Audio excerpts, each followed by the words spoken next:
Welcome everybody to a new episode we have on the History Lessons platform. We have What Does T.O.N.E Z Think? If you don't know, T.O.N.E Z is part of a pioneer hip hop group from the 90s with the group Style.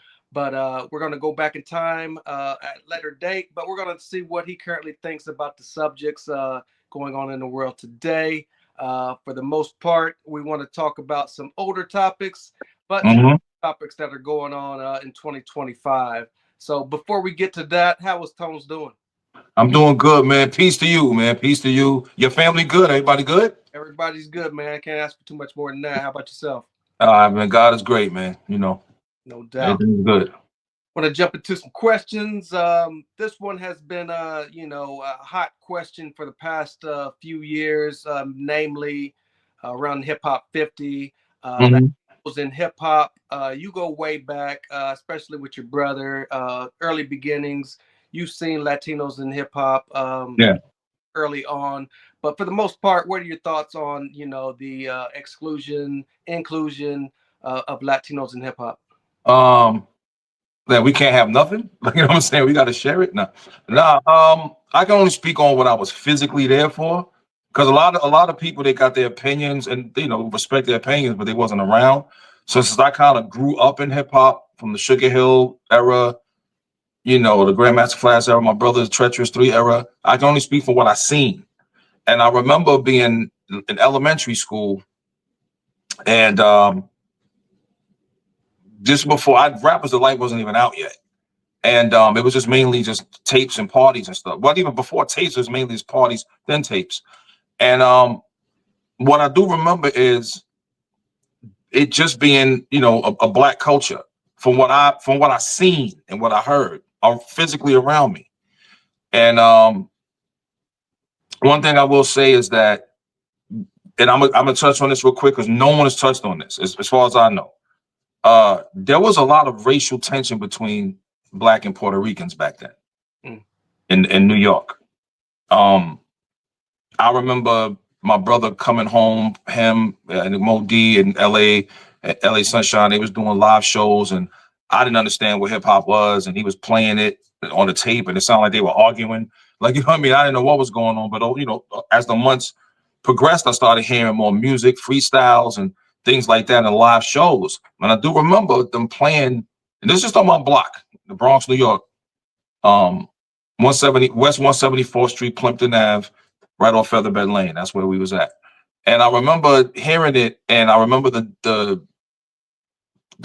Puerto Rican people, turn that jungle music down. Like, you know what I mean? Like, they used to say these things. I was like, what's up with that? Now, mind you, I'm a little kid at the time, but I'm hearing this. And I'm not saying all Puerto Ricans would like that. I'm just saying this is what I was around. But I will say this. I've only seen Black rap, DJ, graffiti, dance. That's all I've seen was us, right? Now, doesn't mean 20 years later. I do know that it was not too soon after. What I noticed was the tension between Black and Puerto Rican was slowing down. I'm gonna tell you what I seen. What happened was we were doing these block parties, and during the daytime, it would be all hip hop. Once the sun came down, this in the summer times, then it was all salsa. And so what we started noticing is, hey man, they want to do what we're doing. So I started seeing Puerto Rican MCs and Puerto Rican dancers and graffiti artists. This is just me. Like, you know what I'm saying? So there's people before me, the Grandmaster Cast and everybody, they're before me. But what I've seen was that. And I noticed that the tension stopped. I noticed that it was like, oh, yo, man, you rap too? We didn't say spit back then. It was like, yo, you rap too? Yeah, we rap. And it turns out Puerto Rican, Black. But the funny thing is, me personally, I never looked at them as my Puerto Rican friends. They were just my friends. But the older people had that tension. There's actually a movie that details this. You probably going, what movie? It's not a hip hop movie, but it's a movie starring Irene Cara, God rest her. And there was a TV show called The White Shadow that used to come out way back. And there was a character named Thorpe on there. And she played the Puerto Rican, he played the Black person. This is a real movie. I'm not making this up. And they showed the tension in New York between black and Puerto Rican. He wasn't a, they didn't, her family didn't want her to see him, and his family didn't want him to see her. So they had like this little secret thing going on. You need to look at that. That plays a big part in this whole hip hop, you know, like hip hop bridged the gap, in my opinion. And it made us all, we was already cool as kids, but the older ones was acting a fool. But I noticed that once hip hop started, then everybody was cool, man. That's what I seen. Right. So when people say who created hip hop, it's a black culture, man. Like what? Well, why are we even arguing? It shouldn't even be an argument. Like, you know what I'm saying? I'm not saying Puerto Ricans and Dominicans. Let's not forget the Dominicans. You know, because they was right across the bridge on one of the First Street Bridge going into Washington Heights. And so they used to come over. So it wasn't just Puerto Rican Dominicans too. So I don't want to shade them. So that's just what I know. You know what I mean? It was created by this black culture, created by us, and they was around. And then and it wasn't no 7-year gap. Like I said, it was like, from what I seen, close. So in other words, if hip hop was created today, they popped up in August. You know what I'm saying? Or maybe even earlier than that, and was like, yo, and that's how I seen it. Now, Kaz or Melly Mel, they're before me. So if they say, nah, Tone, I see what you're saying, but here's what we see. I'm gonna respect and go, you know what, y'all before me, so I gotta pay attention and learn from what y'all saying. But this is just from what I seen. Right. I got a question. Where did this start? Who started this whole thing? Where did this come from? Like, I think, you know, the hip hop 50th is where it started. No, but somebody had to say something. Somebody said something to make it even debatable, but debatable. Like, what? Who? Right. Was it a certain rapper or somebody just said that shit? Or well, I know Lord Jamar was in the mix. Crazy Legs was in the mix. Okay. So I know they were going back and forth. And wait a minute. Wait, that's their beef that Crazy Legs talking about he want to beat up Jamal? Yeah. Jamal's my man, yo, but come on, man. They don't need to do all that. So that's where I don't know what Lord Jamal was doing back then. I didn't, you know, I didn't see him, so I don't know what he was doing or what he was around. But I do know he said he was talking about Whip being Puerto Rican. I'm like, nah, he's Dominican, bro. Like, you know what I'm saying? So I don't know how much knowledge he has, but peace to Jamal. So that's what that beef was about. I thought it was it's part of this whole everybody beefing with each other nonsense. Right. All right. Well, so I'm assuming that Crazy Lake said Puerto Ricans created some part and Jamal said no. Yeah. Okay. You know, with the breakdancing, especially, like, you know, he's saying, you know, Puerto Ricans came a lot later, you know, but as far as starting the culture, Jamar says it, you know, was basically all, you know, black early on. Yeah, that's a fact. But I mean, it wasn't. That's why I said earlier. It wasn't like mad later because we was all grouped together in the hood. So it's not like whatever we did, we was hearing each other or whatever was going on from music to cooking or whatever. We was all in the same box basically in the Bronx. So it's not like they snuck off to a little secret part of the Bronx that with a shield around it and we couldn't hear them and they couldn't hear us. We created hip hop and somebody jumped over the gate, you know what I'm saying, and said, "Look what they're doing." So it wasn't that. I just think that I think all the kids wound up just coming together and it made the adults snap out of that nonsense. But they play a big part. I still don't get it though. I mean, yo, we created it and I thought it was common knowledge. I didn't know it was a thing. Yeah. Well, you know, and keep in mind, y'all, because there might be some people that might disagree. This is just my personal opinion from what I physically seen and heard. I'm not judging this off some YouTube video or some, you know what I mean? This is just I'm speaking for what I know. So, but peace to every Latino, peace to everybody in hip hop. But come on, man, Puerto Ricans, come on, they're you know what I mean? They play a huge part. You know what I mean? They in other words, they carried the torch. Right, no doubt. Speaking of race and hip hop, Eminem overtook Rap Album of the Year, beating Kendrick Lamar out, I believe, last night. In your opinion, does Eminem get any play in the hood? No, I mean I play them because I like that first Marshall Mathers LP. That's like, and you know, that's part of my when I'm playing music. I love that album. No, but here's the thing. I'm not saying no one ever plays them, but you don't hear them in the you know, outside the cookouts and all that. But I'm gonna tell you, it's a simple answer. Like, I don't know why people's like flipping on it. I heard Jamal talk about it, Boosie talk about it. A lot of Southern people be saying this shit, you know what I'm saying? But I will say this. Eminem is a simple answer. Eminem does not get played a lot in the hood because Eminem doesn't make hood music, man. I mean, it's just that simple. And when I say hood music, I'm not talking about that murder, death, kill, drill, cooning nonsense. I'm talking about it's about culture and it's about soul. Every genre of music and culture has a certain soul in their music. So when I say Eminem music don't have soul, I mean it doesn't have black soul. It has soul, but it's soul from where he comes from, right? And I'm gonna give you a perfect example. You heard the joint with LL featuring him? Yep. All right, peace to L. You know, that's my man. When you hear, first of all, that's Mr. Miyagi featuring Daniel-san, and that's Eminem's view of L to him. He looks at L like he's Mr. Miyagi, so I'm not, trying to play Eminem out. But if you listen to that, Eminem is he's, to me, he's a technician. Like you know what I mean? It's like put like this: LL featuring Eminem is live drums featuring a drum machine, right? So when you hear I'm talking about his timing is so crazy and it's so precise, like a surgeon. That's why but with L, it's a different soul. So when you hear L's verse, he's I don't know the words, so don't mind me, y'all. But it's like so it's like that, right? M comes in with unapologetic. It's very precise. You understand what I'm saying? Then L comes with the once I get it in and on the spiritual beginning, the ambulance, it's a rhythm to it, and M's just jabbing you.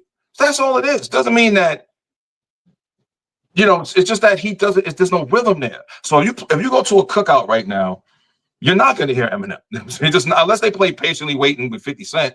You know what I'm saying? And it doesn't mean that he's garbage. Doesn't mean that he's whack. It's just a different rhythm. When you listen to Southside, it's a different rhythm. It's culture. When you listen to merengue, different rhythm. It's culture. Same thing with reggae. Same thing with country. It's just different. It doesn't mean that it's whack. It just means that just don't connect to it like that. So if like what's M's song? The Way I Am, right? I said back and it's back and it's back and it's back. It's like jabbing you, perfect timing. Give that to anybody like myself, you, Snoop, and it's like we'll be like sit back and the back, that those and the folks. It's a different kind of thing. It doesn't mean one is better than the other. It's just different, and that's just how I see it. So but as far as the Kendrick thing, I like Kendrick. I wasn't that crazy about his album. I don't know what the hoopla was. Right. But I know I liked a couple of joints. I couldn't tell you 2 songs on the Eminem album. That's because I just never listened to it. Right. So I don't know. I heard there's this thing about how did he win? I'm like, I don't know, man. I don't know. You know what I'm saying? I thought Kendrick was going to sweep anything. Like, you know what I mean? Because of the great year that he had. Right. It still happened. So I don't know. I don't know why that happened. That's the Grammys though. Come on, man. That's not us. Okay. They're not like us. Right. That was mad corny, but I did it anyway. Moving on to current events. You got to be trying not to see what's going on with the Diddy case. We had Cassie with her, what she was going through. Kid Cudi took the stand as well. What are your thoughts on Diddy? And, earlier on throughout the industry, have you ever had any interactions with Diddy musically or? Yeah, man. I'll tell you real quick. I said in a few interviews, real quick, I'm going to say it. A mutual friend has said, hey, man, this young lady, she said, set me up with a meeting at Bad Boy. And I think they were on 19th Street at this time, if I'm not mistaken. I think so. I could be wrong. But anyway, I get up to the office and I have my demo. And now keep this in mind. At this time, no one knew this dude's name was Sean. We know them as Puff. So just keep that in mind. So the receptionist let me in. I go into an office. It was a guy named Kurt Burrows. It was a guy named Kurt Burrows. So I go into his office. He seemed like a cool cat. So I'm just sitting there. I'm playing the music, and he's like, "Man, who produced this? He's doing this." He said, "I'm gonna call Sean." Now, mind you, I'm thinking Sean's like the other A&R dude. All of a sudden, I hear this loud mouth. Yo, man, I got all this stuff, and I'm like, "What the fuck is that?" And Kurt goes, "That's Sean." I'm going, I need to see who the hell Sean is because he's yelling. So Puff comes in. I'm thinking Sean's coming, Then it's gonna sound real crazy. Cameron Mason's gonna love this. I'm thinking Sean's coming in behind him. Pause. You know what I'm saying? But I didn't know it was him because, like I said, I didn't know his name was Sean. So he comes in with no shirt on. I was already like, and keep in mind, I'm a lot younger at this time. I'm just like, whatever. You know, he got his shirt off. So they're listening to the music, they're doing this and that, and then he leans over to Kurt and they whispering to each other. And I'm going, so Puff says, "Yo, man, how you living, Playboy?"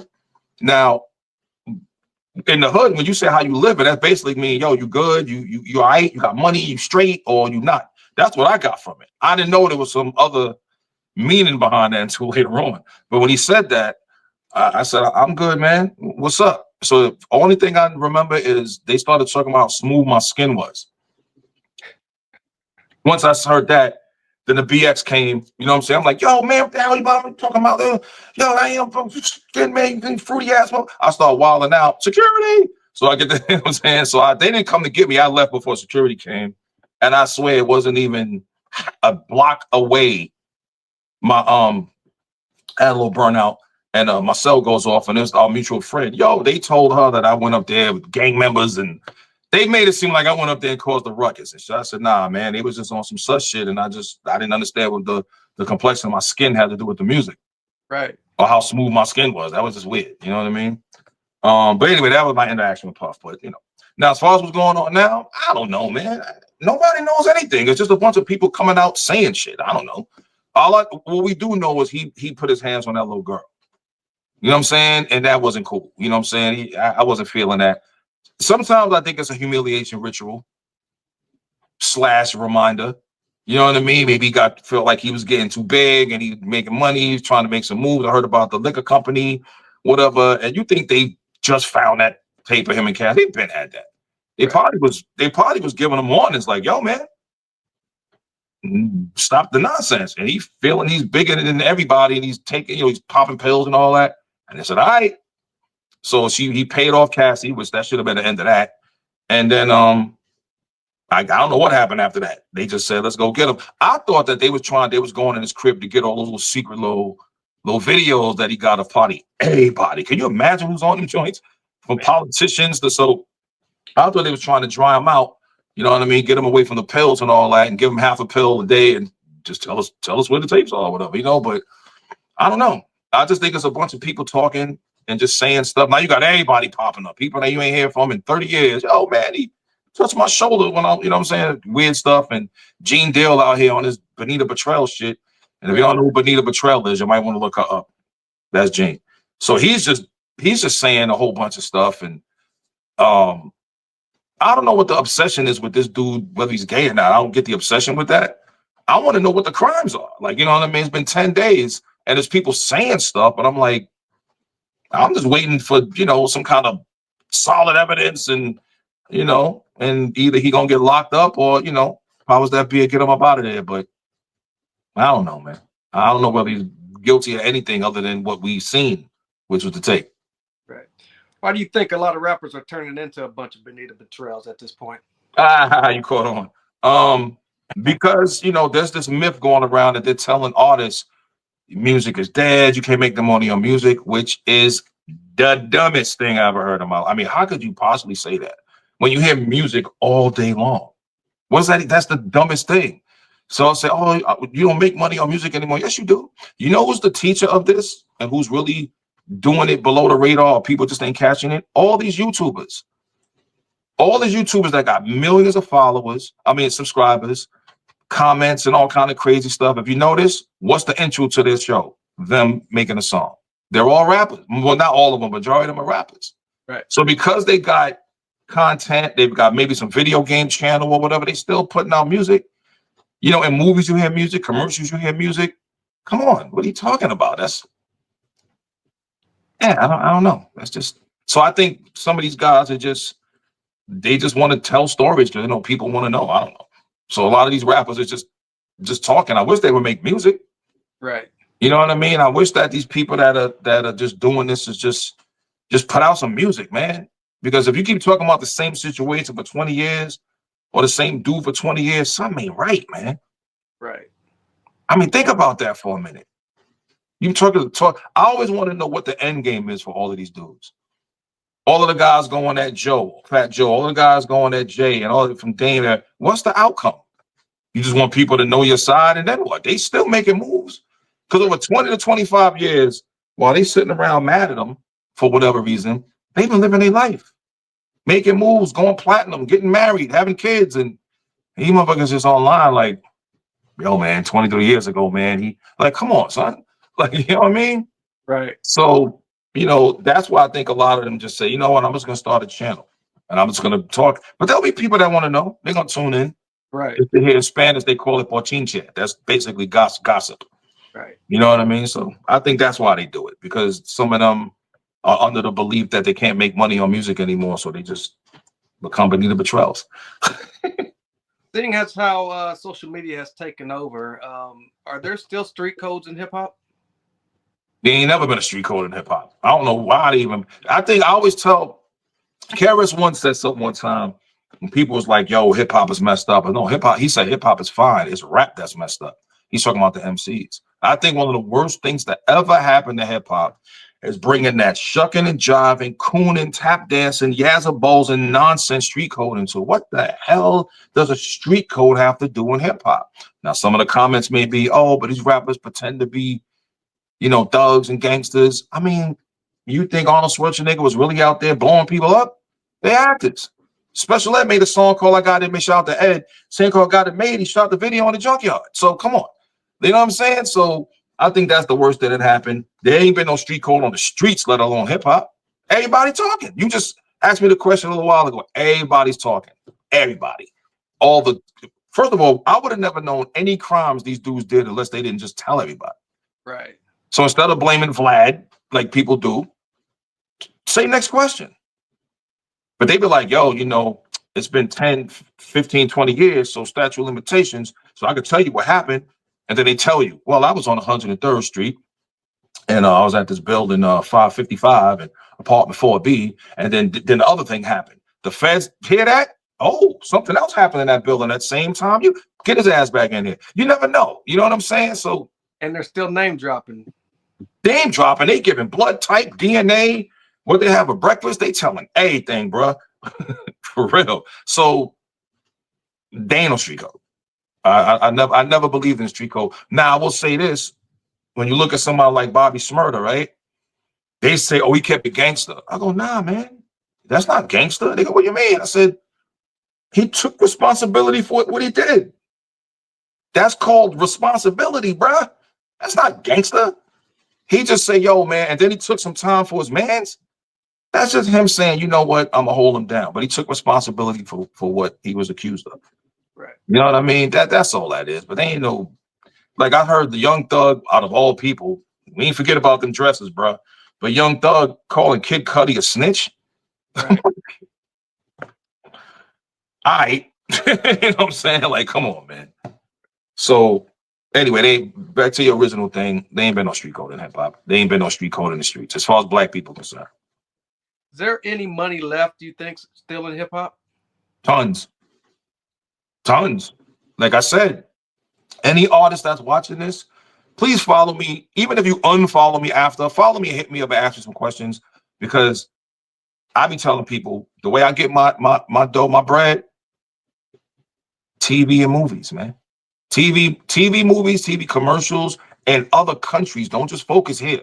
Don't worry about your monthly listeners on Spotify. It means nothing. So, you know, get your music, make sure it's original, no samples. And you know what I do? I have Amazon Prime. Most people just watch movies and shop for discounts. What I do, I learned that when you pause the movie on Amazon Video, it shows you the names of the people who's in the scene. So what I start doing with all these independent movies, I start typing their names in, looking them up online, finding out who wrote the movies, finding out who's the director, and hit them up. Hey, man, that's what I do. And that's how I be getting in these independent movies. And then I put music in there. Dope. You know what I mean? So, you know, and as far as one thing about Spotify, I want to touch on for any artist that's Snoop had came out with something a little while ago where he said he had 1 billion streams, but he only had $45,000. I don't know if you've seen that. Yep. And my man Ice-T, shout out to Ice, he had said You know, when you buy the jeans, I don't know if they still have it like this, but the jeans used to buy back in the days, you have your pocket, and then you have that little pocket on top of it. And I said, that's the money you make from Spotify. I thought it was funny. But Snoop said that, and the question I would have is, well, what was your deal like? You're talking about, because when you can make money on Spotify. Of course, it's still robbery in a way, but you can still make money if you're doing it yourself. If you're going through a label, if they signed you, they gave you any money or you own, they're gonna take pretty much everything. So from Snoop, I'm like, you got 1 billion streams, you got 45, which I don't know if that's, maybe it's probably real. I don't know. But I'm like, well, what kind of deal was that? How much money was you making from that? Is that all your collabs? Is it from Doggy Style? Like, what are you talking about? Right. So I would tell these kids out there, and don't just worry about Spotify. You got KK Box, you got Audio Mac, you got a Bandcamp, you got all these other streaming services. Pandora. I didn't know I had 1 million streams on Pandora. I had no idea until I got my DistroKid account. I had no idea. So don't just focus on that. But yeah, you can make money with the streaming and all that. So you still find it lucrative in 2025? Yep. I mean, for me, yeah. I mean, I'm not a billionaire enough. I'm not even close to a billionaire. But but I keep everything going due to that. But like I said, it's about putting your music in like the song I did for Justified and all of that, 6 seasons. So it's streaming on Hulu. So I'm always gonna get bread for that, for the theme song. But then I did other things on Bones, on Appalachian Outlaw History Channel. And this is just submitting. There's no company behind it. We just submitted stuff. So I would urge artists that's watching this, don't get caught up in the Spotify jail where you feel like, 10,000 streams, you ain't lit. I'd be like, you lit. But put your music in film. Look at the independent movies. Find out who the director is. Find out who the producer is and hit them up. And just let them know what you do and send them some stuff. Just make sure that, the music you have, there's no samples and, you own the music. Or at least the producer is down with you and, y'all can split it. Right. Mm-hmm. The term GOAT is used loosely in the hip hop community. Why are there so many GOATs, you think? And if hip hop was to stop today, who would be considered the GOAT?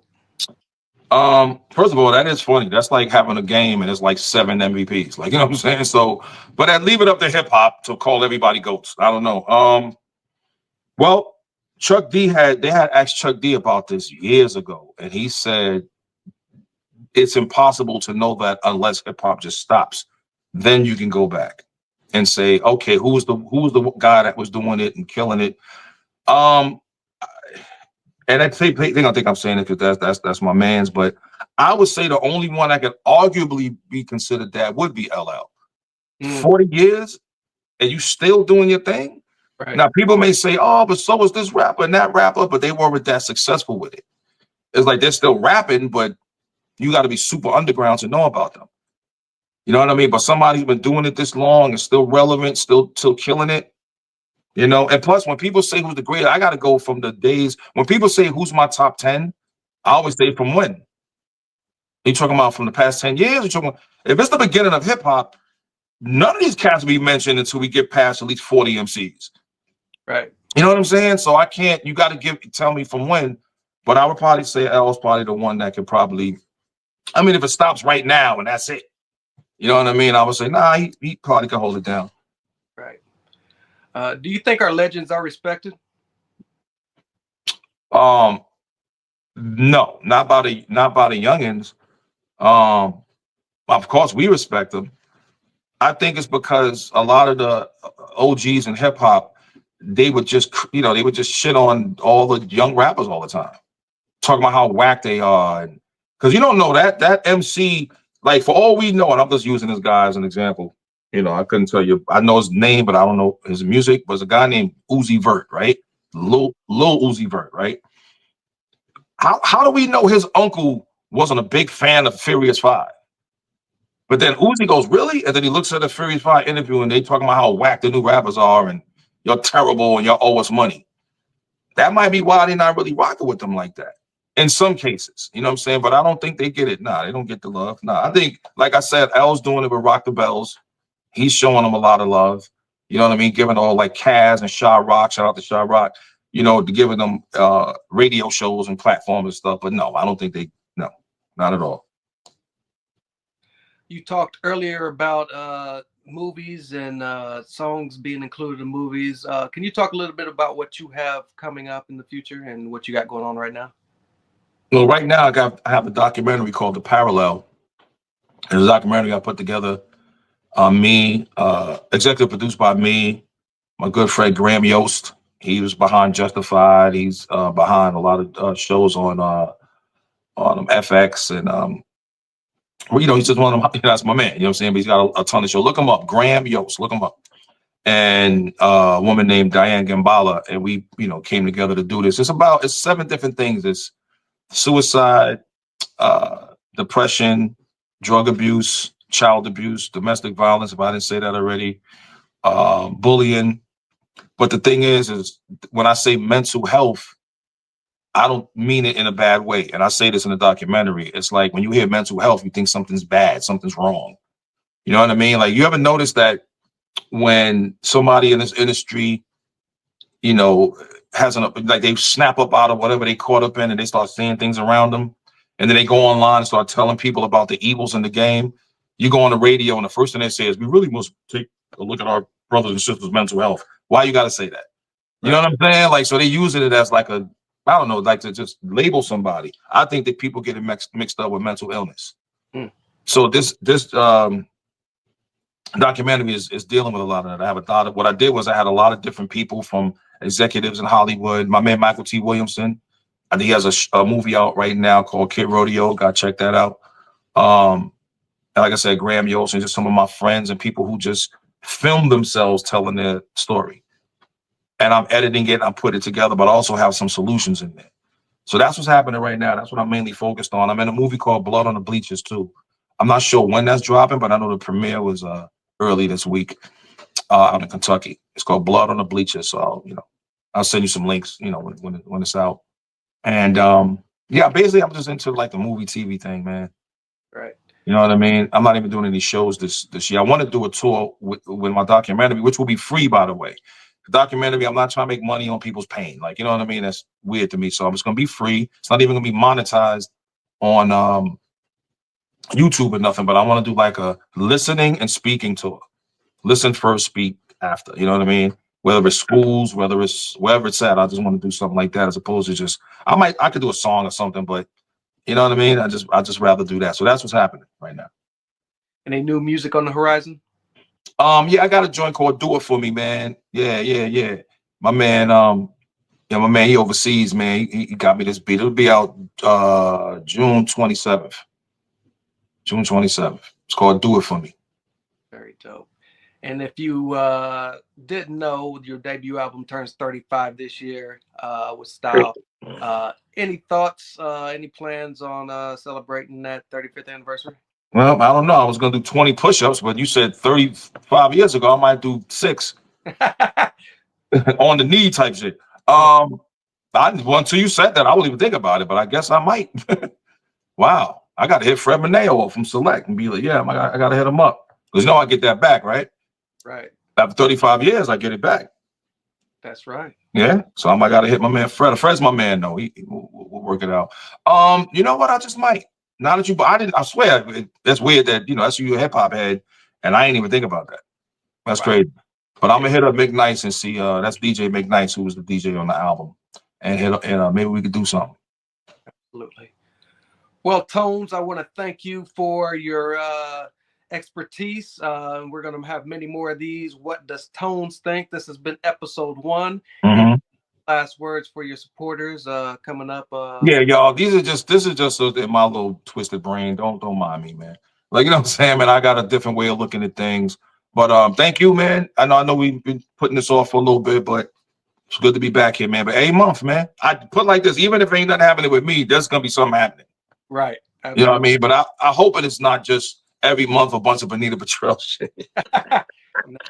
Yeah, I can't wait till people look that up. And some people are gonna know because they know what's up. Right. But when people look it up, they're gonna be wilding out. Remember this: Gene Deal is a Benita Betrell, 50's a Benita Betrell, Dame Dash is a Benita Betrell, Jaguar Riders definitely a Benita Betrell. And there's a lot of them out there. Choke no joke. I'm not gonna throw him under the bus. I should, but I'm not, because he's a funny dude. But a lot of these dudes are Benita Betrells, man. Right. No doubt. Like I said, this has been episode number 1 of What Does T.O.N.E Z Think? Yes, sir. Let's keep running these series. Yeah, man. Next month. And good luck on your future endeavors until then. Got you, man. Peace, man. Peace to everybody that's watching, man. No doubt. See you again soon. All right, 100.